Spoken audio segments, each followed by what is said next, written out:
Ideias em Tese está de volta e o programa dessa semana destaca a pesquisa realizada por Éder da Silva Silveira no programa de pós-graduação em História da Unicinos. A tese traz a biografia de um dos personagens mais polêmicos do movimento comunista no Brasil, acusado de traição e de ter sido responsável pela chacina da Lapa no período da ditadura militar brasileira. Bom, professor, qual título recebeu então a tua tese de doutorado?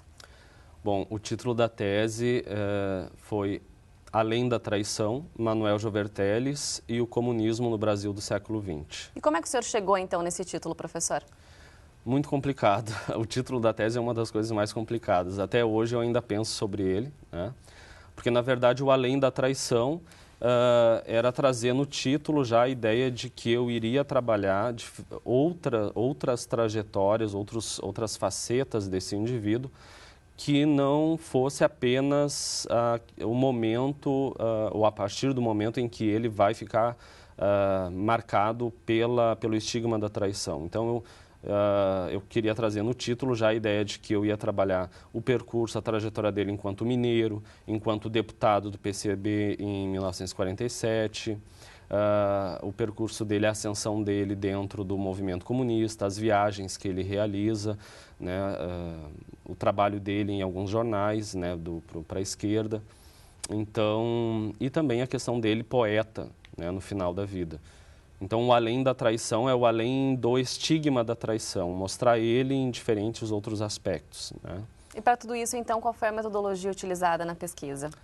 Bom, eu poderia citar rapidamente 3 pontos essenciais da metodologia. Uma delas é a inspiração na microhistória italiana, né, que, em suma, grosso modo, aqui é uma metodologia onde a mudança na escala de análise é fundamental, né? Então, é o detalhe, a partir de um detalhe, de um indivíduo, de um pequeno grupo, enfim, buscar explicar questões mais macro, né?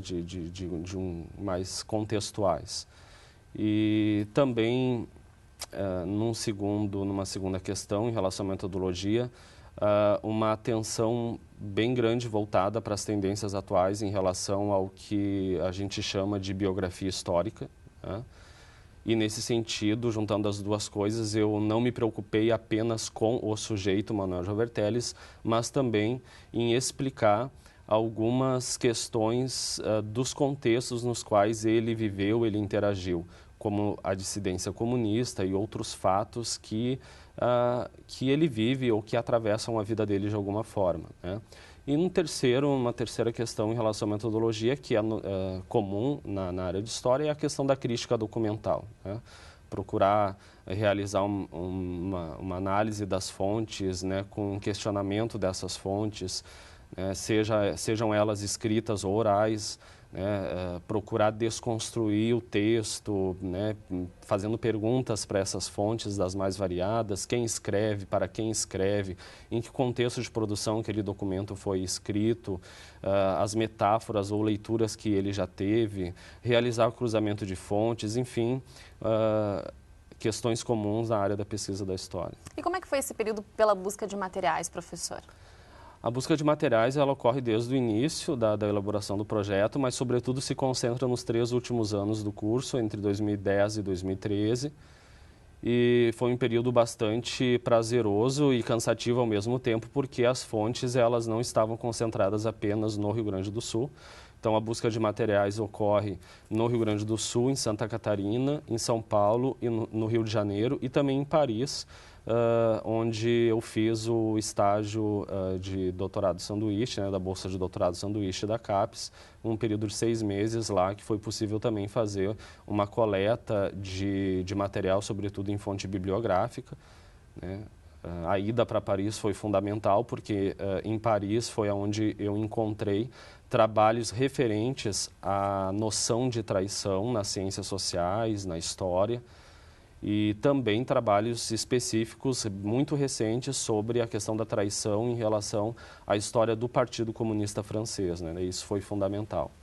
E essa busca de material ocorre em diferentes arquivos, em diferentes locais, nesses estados aqui no Brasil. E o senhor chegou a enfrentar alguma dificuldade nesse sentido para ter acesso a esses materiais? Poucas, principalmente de arquivos privados, materiais que estão de posse de alguns familiares, mas geralmente em relação a alguns arquivos particulares, né? Mas em relação às instituições que eu pesquisei, como o arquivo, as fontes produzidas e que estão no arquivo do Estado do Rio de Janeiro, no arquivo público do Estado do Rio de Janeiro, que lá encontrei uma farta documentação do período da ditadura militar, né? Do DEOPS, do DOPS, enfim.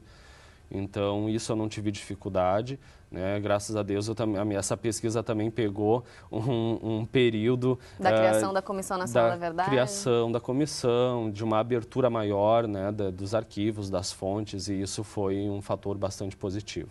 E quais são os autores que o senhor se apoiou, então, professor, como referencial teórico para o seu trabalho?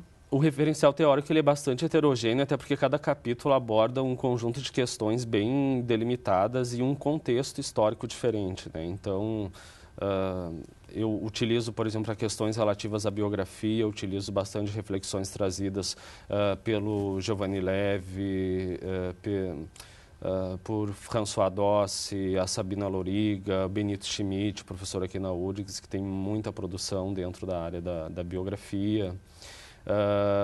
E vários outros, né? Jacques Revel, enfim, né? Alguns autores relativos à microhistória. Para outras questões eu utilizo Michel Foucault, Pierre Bourdieu, utilizo sobretudo, que eu acho que é a questão fundamental da tese, os referenciais teóricos que eu encontrei em Paris a respeito da traição, e aí eu destacaria os trabalhos de Sylvain Bolucq, do Sebastian Scher e também do Claude Javot, né? Então é um cabedal, assim, um conjunto bem amplo, porque cada capítulo realmente vai